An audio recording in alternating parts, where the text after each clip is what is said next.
पेटे पारां एहतजाज कयो पियो वञे।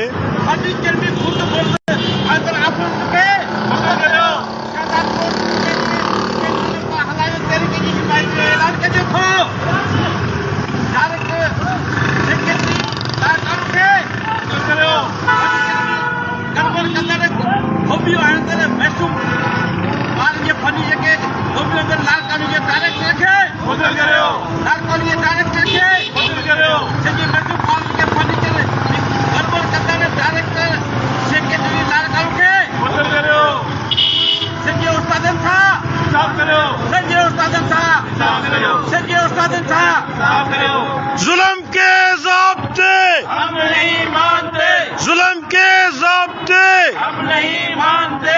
उस्ताद रोशन मशवरी के गारकंद कंदड़ दियो के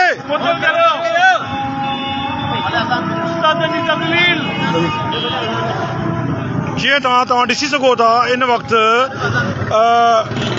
डीओ प्राइमरी ख़ालिद बब्बर पारां उस्ताद रोशन मशवरी के सदा ऑफिस में भेण मां ते गारियूं ॾेई उस्ताद जी तज़लील कई, उन ख़िलाफ़ पेटे पारां एहतजाज कयो पियो वञे। एहतजाज जेको आहे इन वक़्तु तव्हांजे साम्हूं जो उस्ताद आहे हिननि जी एहतजाज जी अॻवानी हाजी शबीर मोहम्मद सफ़ी साहब पान करे रहियो आहे ऐं इहो एहतजाज नैन प्राइमरी स्कूल जे ॿाहिरां थी रहियो आहे ऐं उस्ताद जेको आहे हिते वॾे अंग में मौजूदु आहिनि ऐं उस्तादनि जो छा चवणो हो, उस्ताद छा महसूसु पिया कनि, ऐं तव्हांखे लाइव ॾेखारण जी कोशिशि पियो करियां। इन वक़्तु तव्हां ॾिसी सघो था उस्ताद वॾे अंग में हिते एहतजाज करे रहिया आहिनि। उस्ताद जो चवणु आहे त असां सां नाइंसाफ़ी थी आहे। डीओ प्राइमरी हैदराबाद ख़ालिद बब्बर पारां उस्तादनि जी तज़लील कई वई आहे ऐं अहिड़ी तज़लील के ख़िलाफ़ अॼु इहो एहतजाज जारी आहे। उस्तादनि जो छा चवणु आहे असीं इहा थोड़ी देर में मीडिया टॉक थींदी जंहिंमें तव्हांखे ख़बर पइजी वेंदी।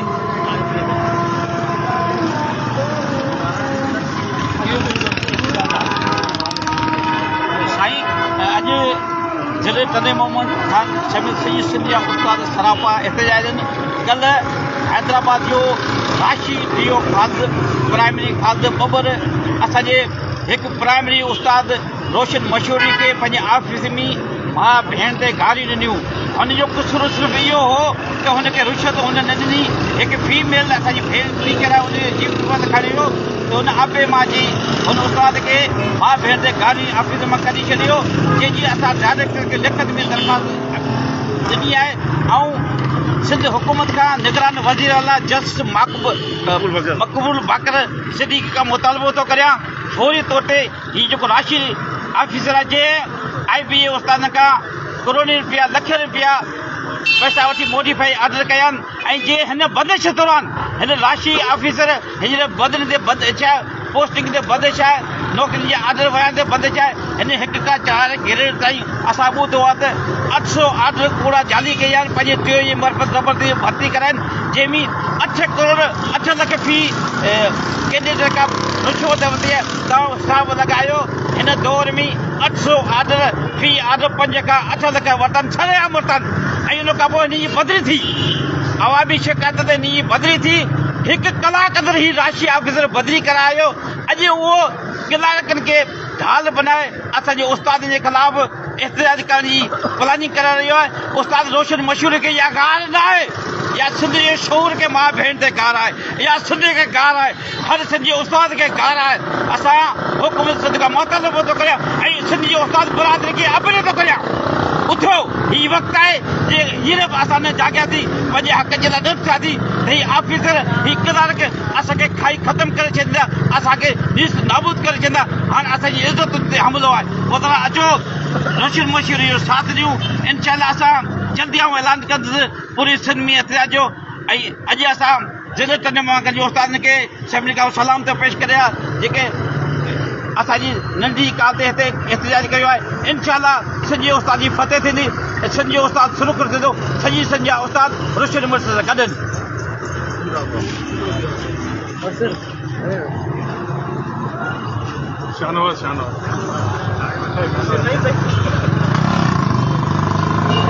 ऐं जीअं त असांजे प्राइमरी उस्ताद आहे उन जेका हिकिड़े बदअख़लाक़ धीउ उन बेहरमती कई आहे उन शान में उस्ताद आहे उस्ताद जेको पैगम्बरी पेशो आहे जेको माना शऊर पैदा थो करे हिन मुल्क में जेके जेके मिनिस्टर आहिनि जेके माना वॾी पोस्ट ते आहिनि उहे उस्तादनि जी उस्तादनि जो निचोड़ आहे उस्तादनि जी महिनत आहे उन जो हिकिड़ो मॉडल आहे ऐं उन मॉडल खे उस्ताद पैगम्बरी पेशे खे करे केरु गार कंद करे ऐं पंहिंजो सभिनीनि खे उहा गार कंदा आहे उहा गार सभिनीनि ते मुंतक़िल थिए थी ऐं उन सभिनी जो अज़ालो थियणु खपे अहिड़े बद अख़लाक़ राशी ऑफिसर एजाज़ उमर ख़ान